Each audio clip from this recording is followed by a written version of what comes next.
Everyone, welcome back to my channel Learn from IZ. Today's topic है cooperative society. मतलब आज हम लोग जानेंगे कोऑपरेटिव सोसाइटी होती क्या है।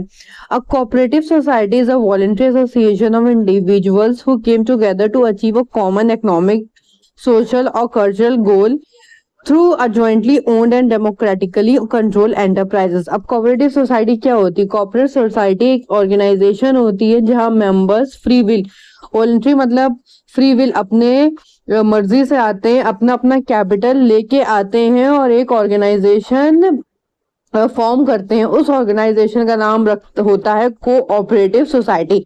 और कोऑपरेटिव सोसाइटी जैसे नाम से ही पता चल रहा है कि ये कोऑपरेशन से बनती है, मतलब ये एक दूसरे की मदद करने के लिए बनती है।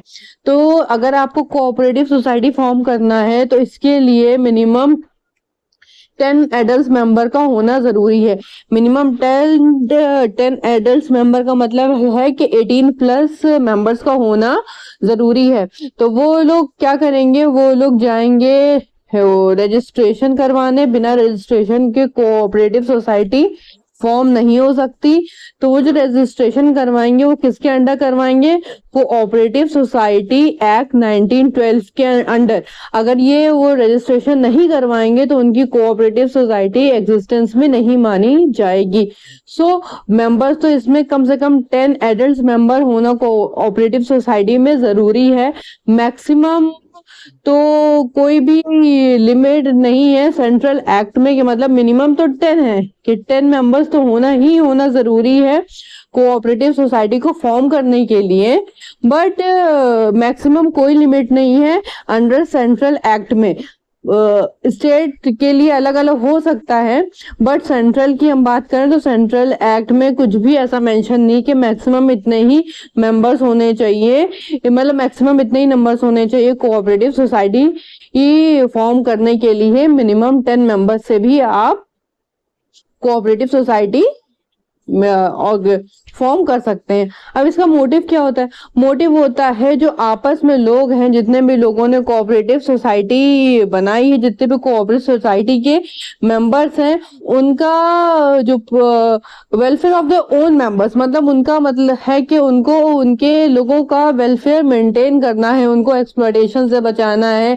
जो मिडल मैन जो उनका बीच का पैसा खा जाते हैं उनसे बचाना, मतलब ओवरऑल अगर हम इजी लैंग्वेज में समझे तो उनको एक्सप्लॉयटेशन से बचाना है।